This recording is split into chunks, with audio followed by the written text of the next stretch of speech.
Aujourd'hui, on va passer à l'histoire. C'est pas seulement un casse que l'on prépare. Non, on parle d'un multicambriolage international avec une vaste équipe d'experts en tout genre. Ce sera pas facile, et on sera pas tout seul sur le coup, mais au final, on parle de plusieurs millions de dollars. Je peux compter sur vous?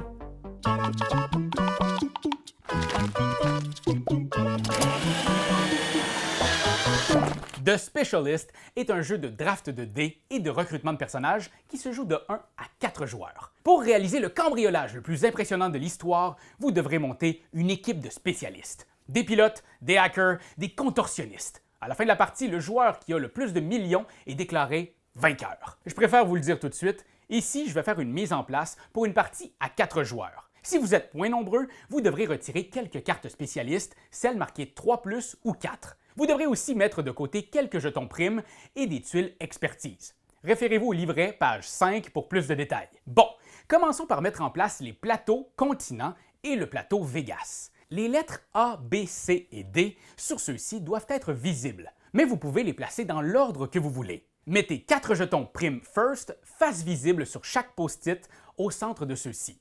Les jetons doivent respecter la couleur et la lettre du continent. Les jetons restants sont remis dans la boîte. Placez les 12 tuiles expertise empilées par type de compétence près du plateau. Prenez l'ensemble des cartes spécialistes et mélangez-les pour former un gros paquet. Au début de la partie, révélez-en un certain nombre sur le plateau recrutement pour créer le marché de départ.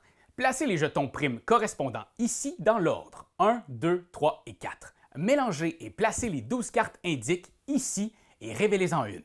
Lancez 5 dés et placez-les dans la zone des dés actifs du plateau recrutement. Si vous jouez à 3 joueurs, ne lancez que 4 dés lors de cette étape, ou seulement 3 dés si vous jouez à 2. Le monde est en place. Il est maintenant temps de préparer votre QG, votre repère, votre base secrète, votre plateau personnel. Chaque joueur choisit une couleur et prend le plateau, les 7 jetons signature de gang et un marqueur équipement de cette couleur. Votre marqueur équipement commence au tout début de la piste équipement sur le 0. Chaque joueur reçoit aussi 2 dés. Lancez-les. Ben oui, là, tout de suite, là. Go, go, go, go, go! Qu'est-ce que vous attendez? Le joueur qui obtient le résultat le plus élevé reçoit le jeton premier joueur. Prenez les 6 cartes et jetons starter, ceux-là avec juste un dé blanc dessus. Formez au hasard 6 lots cartes jetons et placez-les à la vue de tous. Dans l'ordre inverse du tour, chaque joueur choisit un de ces lots. Placez votre jeton dans votre zone jeton prime. La carte est placée près de votre repère et vous obtenez, grâce à elle, un 3e dé placé sur la valeur indiquée par la carte. Placez maintenant vos 3 dés dans votre zone dés perso, dans l'ordre que vous voulez, mais sans changer les faces. Donc, une partie de The Specialist, c'est une succession de manches. Une manche se déroule en 3 étapes. Étape A. Préparation de la manche. À chaque début de nouvelle manche, placez les cartes spécialistes, la carte indique et lancez les dés comme expliqué à l'instant dans la mise en place. Étape B.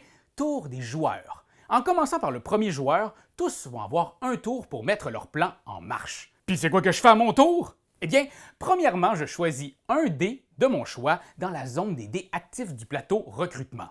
Je le fais ensuite glisser sur mon plateau personnel, sans changer de face. Tous ces dés dans votre réserve vont vous servir à construire votre équipe. Et ça, c'est la deuxième partie de votre tour. Utilisez une carte spécialiste. Je peux recruter une carte et l'ajouter à mon équipe, par exemple. Le coût pour recruter un spécialiste est indiqué par le dé blanc sur la carte. Si je veux rajouter ce hacker à ma gang, je dois donc dépenser un dé sur sa face 1. C'est fait. La carte est ajoutée à mon équipe et je peux immédiatement activer le spécialiste acquis en dépensant son coût d'activation, le dé noir sur la carte. Donc ici, si je dépense un 4, je peux activer mon nouvel ami et gagner 2 équipements. Oh, sapristi de sapristi, mais je n'ai pas de 4!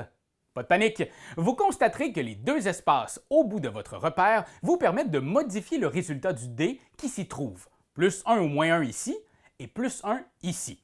Je peux donc transformer ce 5 en 4 et activer ma nouvelle carte. Boum! Le crime parfait. Notez qu'au cours de la partie, votre équipe va grossir. Si vous recrutez un spécialiste d'un type que vous possédez déjà, donc d'une même couleur, vous venez placer cette nouvelle carte par-dessus les autres. Si vous choisissez alors d'activer votre nouvel équipier, bénéficiez gratuitement, en plus, du pouvoir des spécialistes de même compétence qui s'y trouvaient déjà. Ou vous pouvez activer la capacité de la carte que vous venez d'acquérir autant de fois que vous avez de spécialistes de ce type.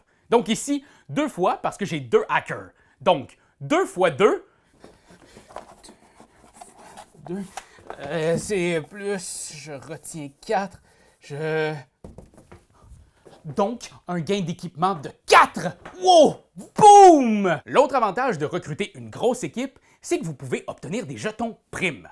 Si vous recrutez un spécialiste de chacune des 6 couleurs, par exemple, vous obtenez un jeton équipe idéale. Si vous recrutez 3 cartes d'une même spécialité, vous obtenez une tuile expertise qui vous accorde un pouvoir permanent unique. Obtenez 3 tuiles expertise et réclamez un jeton super expertise qui vous donnera un bonus cash. Si recruter n'est pas possible, vous pouvez toujours activer un spécialiste du marché en one-shot. Payez le coût d'activation, le dé noir ici. La carte ne rejoint pas votre équipe. Il va vous donner un coup de main pour ce tour-ci seulement. Vous placez le dé dessus, vous obtenez immédiatement son bonus et vous pouvez profiter de sa compétence pour faire un casse ce tour-ci seulement.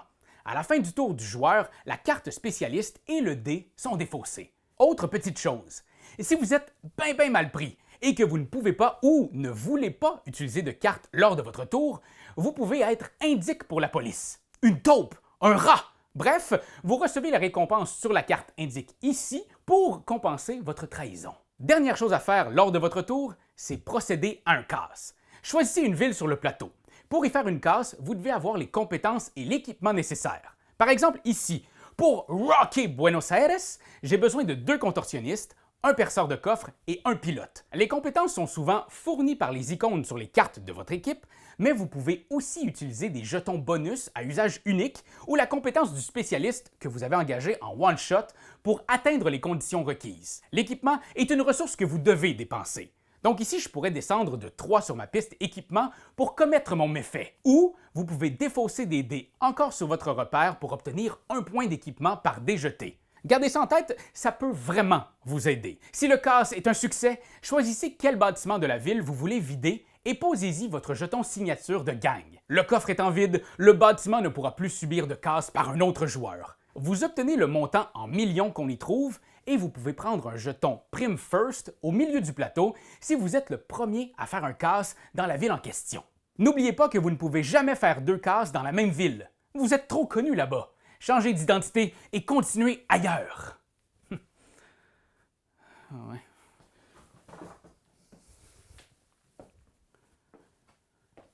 Bonjour! Mon nom est Marfael. Je vais poursuivre l'explication, si vous permettez. Lors de votre premier casse dans une banque, prenez un jeton prime banque. Même chose pour les bijouteries. Ce sont des petits pouvoirs à usage unique qui vont vous aider à obtenir des dés ou des équipements dont vous avez besoin. Si vous ne voulez pas ou vous ne pouvez pas faire de casse, alors vous êtes un indique et vous pouvez bénéficier de la récompense indiquée sur la carte du même nom. Cela conclut votre tour. Assurez-vous de déplacer à ce moment tous vos dés restants dans votre repère vers la droite sur la petite flèche. On passe ensuite au tour du joueur suivant qui prend un dé, recrute, casse. Tous les joueurs font de même, puis la manche se termine quand tout le monde a joué une fois. Étape C.